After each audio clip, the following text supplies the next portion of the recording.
In the top stories, 7th COVID-19 related death recorded in the Federation.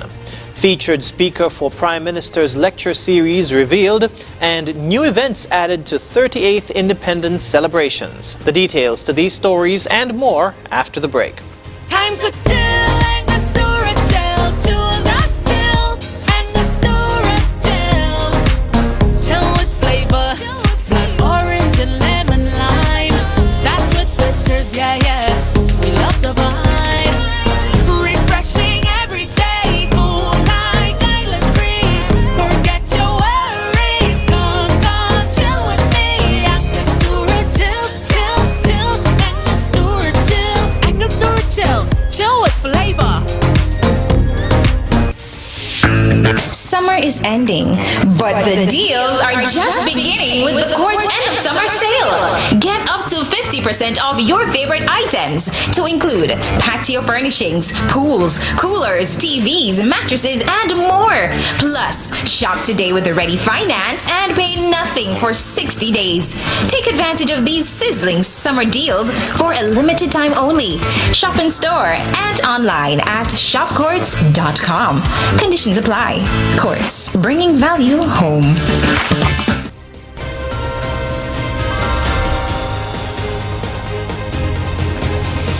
Hello and welcome to the ZIZ Major Newscast. I'm Jason Davis. A 7th person has died from COVID-19 in the Federation. That's according to the Ministry of Health's COVID-19 situation report for Friday, September 10. This death comes a day after the 6th death was recorded in the situation report for Thursday, September 9. Officials continue to urge everyone to get vaccinated, as this is the most effective way to prevent severe illness or death related to COVID-19. Educator and innovator Dr. Almisha Richardson Campbell, the Assistant Vice President for Research and Economic Development and Director for Technology Transfer and Commercialization at Jackson State University, will deliver the feature address at this year's Prime Minister's Independence Lecture Series on Wednesday. Raised in Newton Ground, St. Kitts, Dr. Richardson Campbell received her bachelor's degree from the University of Central Florida and her master's degree in mass communications and her Doctor of Philosophy degree in Public Policy and Administration from Jackson State University. Dr. Richardson Campbell recently made history by becoming the first black person and the first from a historically black college or university to be elected to the board of the Association of University Technology Managers, or AUTM. The AUTM is described as a non-profit organization that aims to educate, promote, and inspire professionals to support the development of academic research that changes the world and drives innovation forward. The 2021 Prime Minister's Independence Lecture Series will be a virtual event with limited seating capacity. It will take place live at the conference room of the Royal St. Kitts Hotel on Wednesday, September 15, beginning at 6 p.m. The 38th Independence Celebrations Anniversary Committee has added a new event to the calendar of activities for this year's celebrations. In a recent interview with ZIZ News, Chair of the committee, the Honorable Akil Byron Nisbet, said the event is a football tournament that will be held on Thursday, 16th September. This year we are having for the first time a Football Masters Invitational match at the Newtown Playfield in celebration of independence. This will take place on the 16th. The subcommittee would have reached out to a number of various football clubs within the communities, and they would have had persons signed up already to participate in this event. The grand prize, $5,000, plus trophies, of course, and other prizes to be won for this invitational. So we're looking forward for persons to come out. She added that due to the ongoing COVID-19 pandemic, the stands will only be at half capacity. Of course, because of COVID and due to the SRNO, which speaks to sporting activities, the Newtown Playfield would only be able to hold half capacity of persons, and so we would have persons at the gates taking your information, and once we reach the limit in terms of what would have been provided by the task force in terms of the numbers that we can have at the event, then we will close off the games to everybody else. So if you want to be there, you have to come early so that you'll be able to save your spot to be able to view this tournament. I do believe that they would have indicated it's mostly older persons, so everybody over the age of 35 that will be participating, so that should be interesting. Another event added to the roster this year is a virtual folklore presentation on Friday, September 17.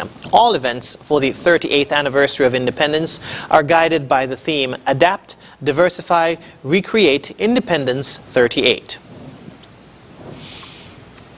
63% of calls made to 911 are misused. That's according to shift supervisor in the telecommunications department of the Royal St. Christopher and Nevis Police Force, Myrtle Nicholas. She was speaking during ZIZ Radio's programming Policing with You on Thursday. Ms. Nicholas noted that while the department has seen a reduction in prank calls, persons are still calling 911 for non-emergencies. The pranks have been reduced, Okay. put it that way. But we won't just say pranks only, there is a misuse of the 911. Like about 239 calls are misused. That's about 63% of the calls that come in. About 15% or 58, that is, are for actually emergency purposes. And 58 or 15% is calls that people say nothing. You answer and you hear nothing. Nothing. Nothing. And about 7% is prank calls. So people just call 911, what's your emergency?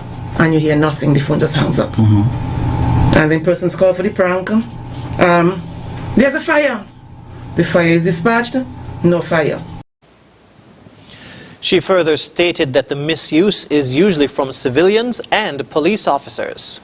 The misuse comes from a lot of the civilian and the police as well. Can I say that? Yes, because police will call. It's not an emergency. They want to speak to something, they want somebody to pick up something for them somewhere.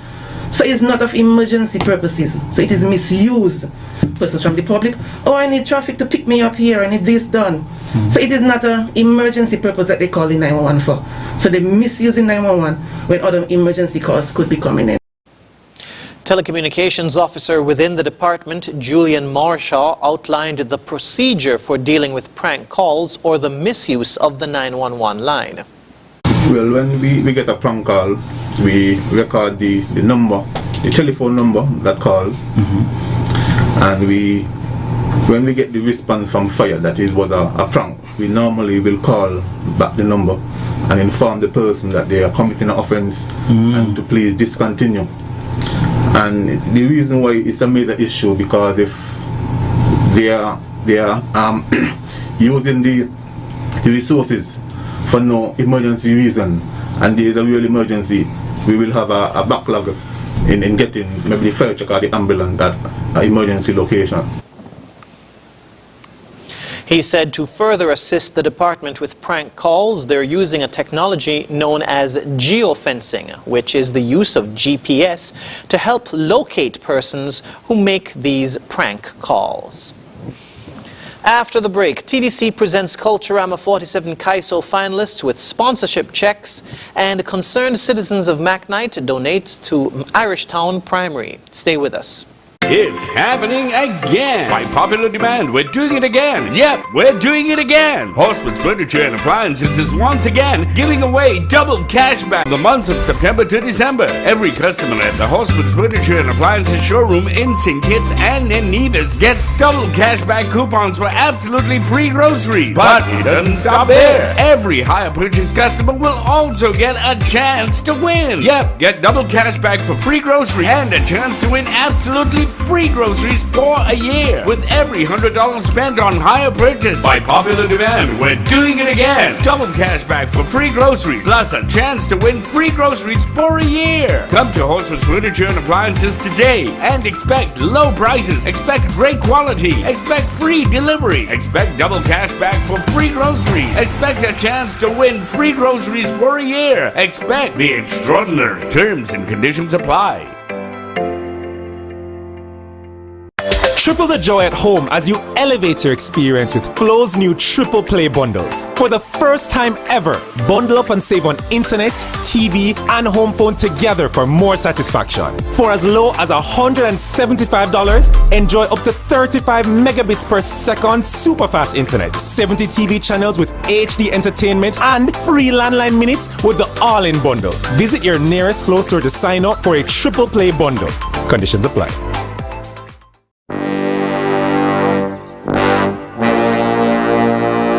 Want to get away? Now you can. Stop standing in long ATM lines to withdraw cash. Use your national debit or black cards to complete a wide variety of transactions at supermarkets, variety stores, gas stations, pharmacies, and more. Shop online at the most popular websites and stores for quality brands using your national debit or black cards. And take back your time to enjoy all the things that you love to do. Remember, instead of waiting in long ATM lines to withdraw cash, use your National Bank cards today. National Bank, always here.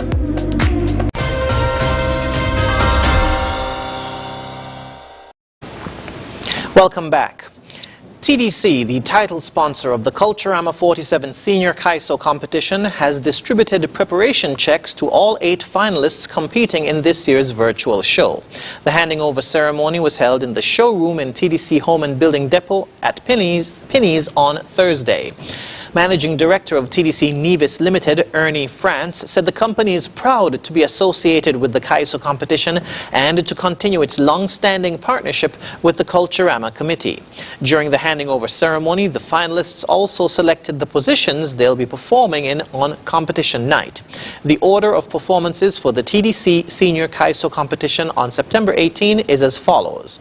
Baha'u'llah the Meek in first position, King Astro, second position, followed by King Hollywood, the reigning king, in number 3. Number 4, Murray, position number 5, King This and That. Number 6, King Irwin. Number 7, Lady Destiny. And position number 8, Suki.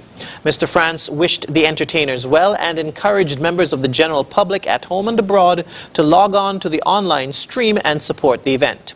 Chairman of the Culturama Secretariat and Culturama 47, Antonio Abonati Liebert, conveyed gratitude to Mr. France and the TDC group of companies for their continued support of the annual festival through their generous sponsorship. He announced that thanks to TDC's financial contribution, fans will no longer have to pay to view the Kaiso finals. The committee will be offering the show free of cost online.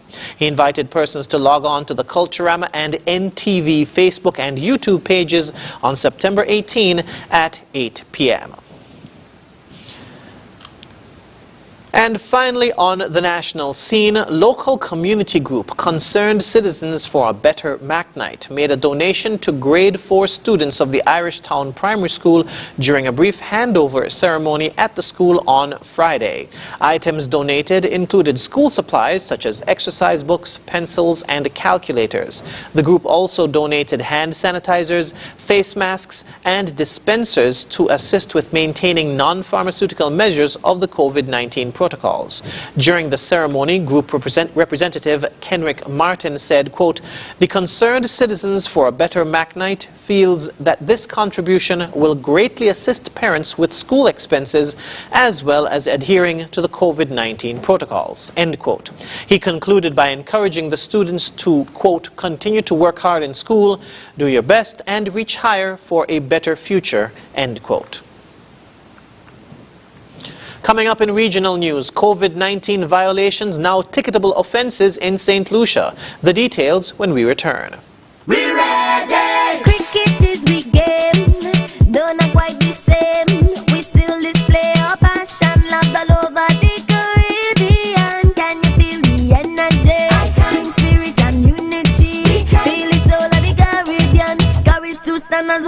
Yeah, yeah, play it safe.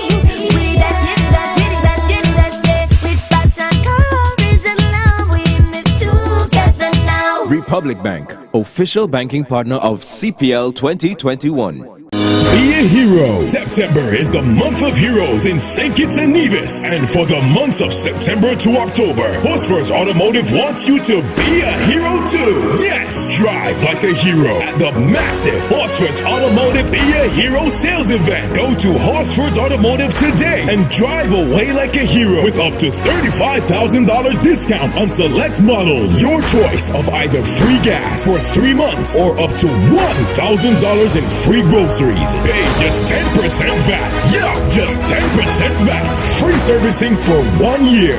Free bill of sale. Free registration, licensing, and tinting. 0 down payment. That's right. Absolutely 0 down payment. And much, much more. Drive away like a hero from Hosford's Be a Hero sales event. The biggest, most heroic sales event ever in the Federation. Terms and conditions apply. See store for details.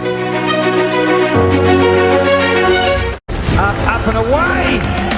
My goodness! That is amazing! Clean them up. Oh, you little ripper! Oh, can you believe it? Magnificent! That's unbelievable! That is brilliant!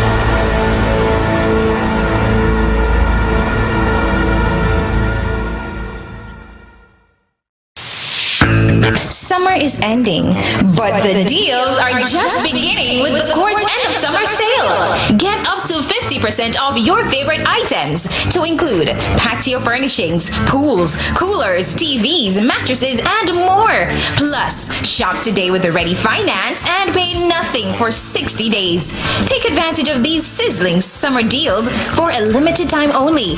Shop in store and online at shopcourts.com. Conditions apply. Courts, bringing value home.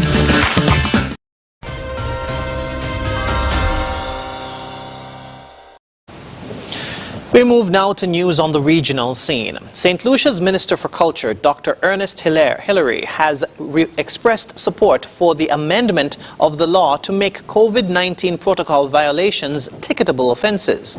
Dr. Hillary was grilled by the press at the media launch of Export St. Lucia's Expo 2020 Dubai campaign.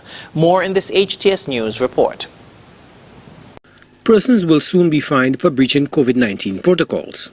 Minister for Culture Ernest Hillary argues that the installation of COVID-19 wardens by the last administration to enforce the protocols was woefully counterproductive. The police have also had a challenging time getting persons to comply with the regulations. Therefore, the government is taking a different approach which retains the option of enforcement that does not involve offenders doing hard time incarcerated behind bars for an inordinate length of time. We had COVID wardens running all in Savannah behind people. We had COVID pulling rastas, locks, and fighting with people for not having a mask. Did it solve the problem? It didn't. In fact, what happens when an officer tries to arrest you, he arrests you, there's no custody suites. Where does he put you? Then you have to be tested. He finds out that the person he arrested had COVID. He now has COVID. The police have been one of the most affected sector with COVID because they are physically engaging people. So trying the coercion, trying the COVID wardens did not work. Forcing the policemen to go and physically arrest people for violations did not work. In fact, it's affecting the police. So what do you do? So we've made it a ticketable offense. Law enforcement officers are expected to start handing out tickets and fines for breaches in protocols in earnest in the coming days. It passed in the Senate on Friday, Thursday. It would have gone up for assent on Friday. So this week we're supposed to be in a position now where you can be ticketed. But will this act modify the behavior of the most uncooperative of citizens who continue to flout the rules despite the death toll and the rising cases? Hillary is appealing to the public to take responsibility for their health and safety. The COVID wardens did not work. The arresting of people did not work. We don't even know where we're putting them when we arrest them. When you impound somebody's vehicle for breaking the curfew, where do you even put it? So there are severe limitations in enforcement. So you have to be able to engage people. And we promised when we were in opposition that we will engage people, we would speak to them, we would explain to them what's happening. It's not going to be easy. Trust me, it's going to be a difficult exercise. But we have to build resilience in our people, not just for this COVID, but for challenges we'll face as a people. And I'm one who believes resilience lies in the people understanding the challenges they face and how they can respond to it. And I think we need to continue to speak to people, explain to them. We need to accelerate vaccinations. We need to do more testing. We're doing a lot more testing than was ever done before. And we need to continue to do so. Hilaire says the goal is to minimize COVID-19 violations by empowering the police to uphold the law without draconian sentences for violators. He warns that if the numbers do not budge, the government may have to reconsider its strategy and further tighten restrictions. Joachim de Plessis, HDS News Force.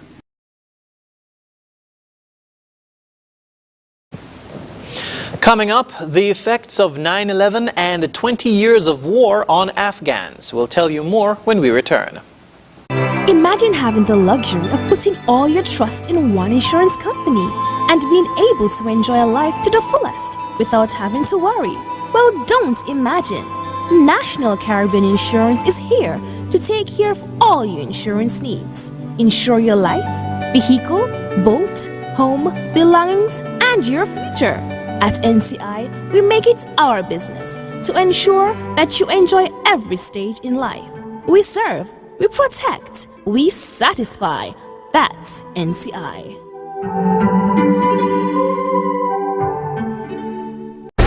Up and away! My goodness!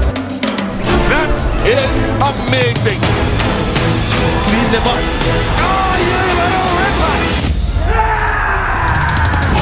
Oh, can you believe it?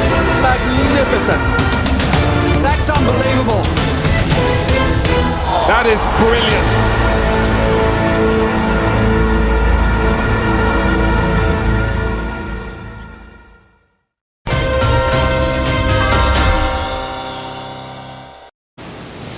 Internationally, the September 11 attacks commemorations this year come shortly after the end of the US-led war in Afghanistan that began 20 years ago. With foreign troops out, the Taliban managed to return to power. Al Jazeera's Charles Stratford has more.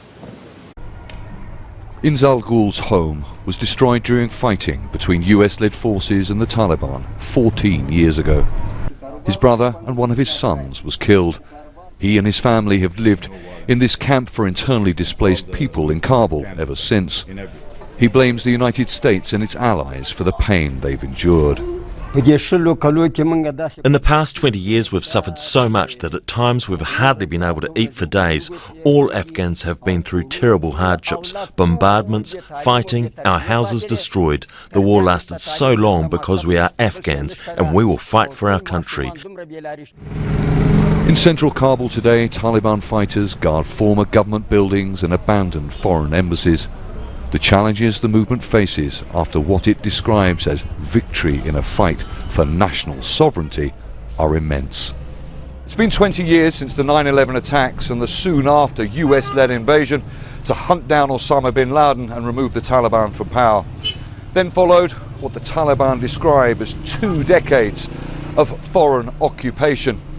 The foreign forces have gone, the Taliban are back in power, and the UN says that Afghanistan is facing a humanitarian and economic catastrophe.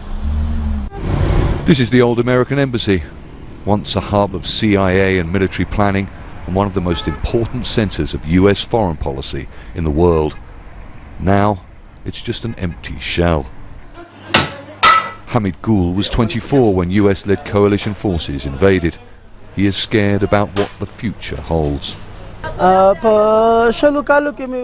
In the last 20 years, my hopes changed, but now they've been left behind. All Afghans thought we would get close to the rest of the world when the Americans were here, but now we have to wait and see again what the future will bring. Despite his doubts, Hamid says he wants the world to give the Taliban a chance. All my life I've experienced only war. I just want to sleep with ease. I just want to wake up with no fear. I'm tired of saying goodbye to my family as I leave for work, afraid I'll never see them again. This is one of many graveyards on hillsides surrounding Kabul. Here are buried some of the estimated 50,000 Afghan civilians killed in the last 20 years. Inzagul says he also wants the international community to accept the Taliban. He wants education for his children who were born into war. He wants the chance for them all to start their lives again. Up next in sport, Reggae Boys draw with Costa Rica in World Cup qualifiers, and Afghan refugee soccer star worries for sportswomen. Stay tuned. Imagine having the luxury of putting all your trust in one insurance company and being able to enjoy a life to the fullest without having to worry. Well, don't imagine. National Caribbean Insurance is here to take care of all your insurance needs. Insure your life, vehicle, boat, home, belongings, and your future. At NCI, we make it our business to ensure that you enjoy every stage in life. We serve, we protect, we satisfy. That's NCI.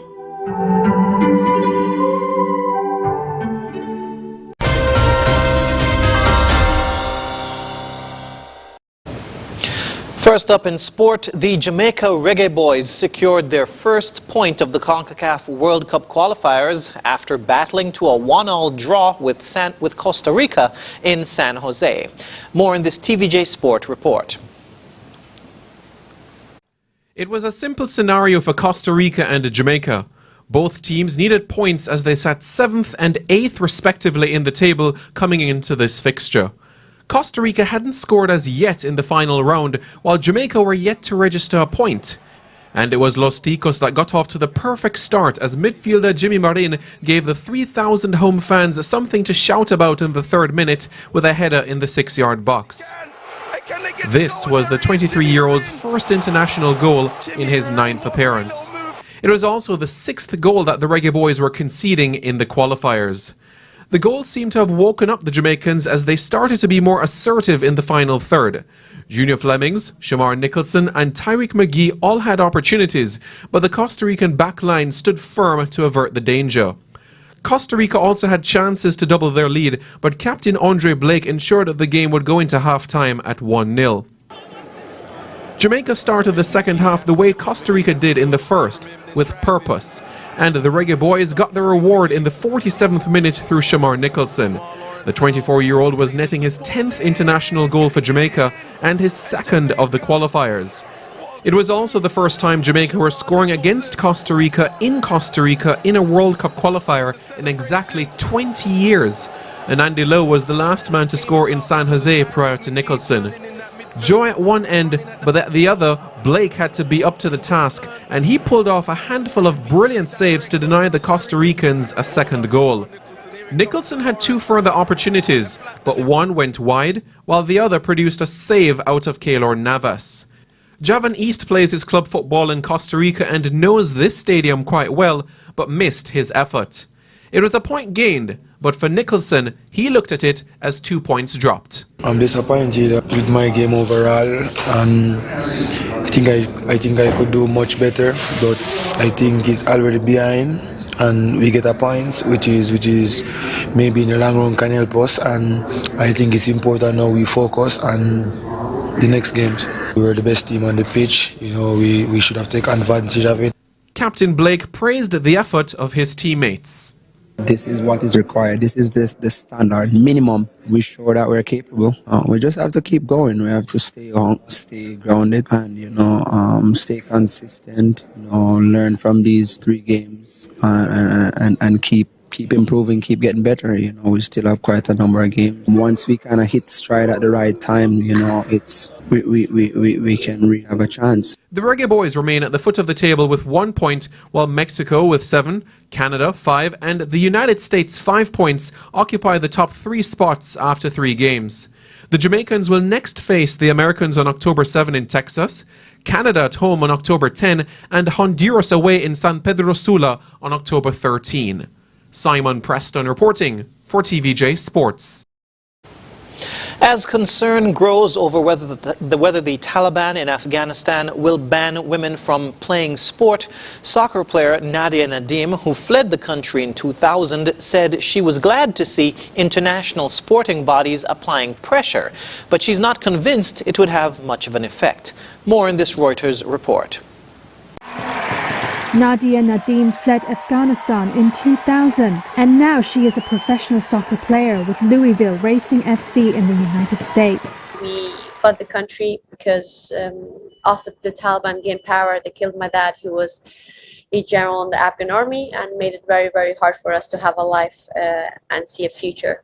Nadim's family was smuggled through Pakistan and onto Italy before finally arriving at a refugee camp in Denmark. That's also where I fell in love with the game of football, because the refugee camp was close to a football club. And yeah, from then, my life started the life that I know right now. Concern over whether women in Afghanistan will be allowed to play sports has once again grown since the Taliban took over her native country last month. Australian broadcaster SBS quoted a Taliban representative saying he did not think women would be allowed to play cricket because it was not necessary. Of all the things, it just blows my mind that these kind of rules or these people exist who can take away the freedom of you being able to have, be happy. Because for me, football or sports in general is something that makes you happy, gives you, teaches you a lot about yourself. The representative reportedly said it would be against Islam if female players faced a situation where their face and body might be uncovered. In response, Australia's cricket board on Thursday said it will scrap a planned test match against the Afghanistan men's team if the Taliban rulers do not allow women to play the sport. Nadim said she was glad to see international sporting bodies putting pressure on the Taliban, but she was not convinced it would have much of an effect. I'm very pessimistic when it comes to that point and them running the country. I think they're gonna do a lot of harm, and they're gonna probably ruin generations' future. When we come back, we'll have another look at the stories that made the headlines. The Prime Minister of St. Kitts and Nevis, Dr. the Honourable Timothy Harris, wants to alert the public about fake Facebook and social media accounts that are circulating. These sites may look genuine, but they're not. These fake sites may use the Prime Minister's photo and name, but their only intention is to spread misinformation through false and scandalous information. Some of these pages are scams and will attempt to dupe you out of money. Do not trust them. You can find the real Prime Minister Harris on Facebook, Twitter, and Instagram by searching for his official handle, which is @PMHarrisKN. Facebook, Twitter, and Instagram pages that claim to be the Prime Minister's but do not have PM Harris KN right after the / are fake accounts. These should be reported to the respective social media sites. You can also report fake social media accounts to presssec@gov.kn. That's PRESSEC@gov.kn. Facebook has verified Prime Minister Harris's official page by placing a white check mark inside a blue circle next to the Prime Minister's name, Dr. the Honourable Timothy Harris. This blue circle appears just above @PMHarrisKN.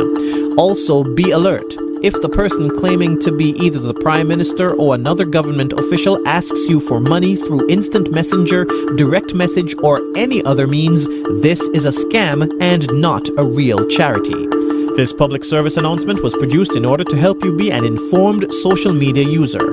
Protect yourself and help spread the message.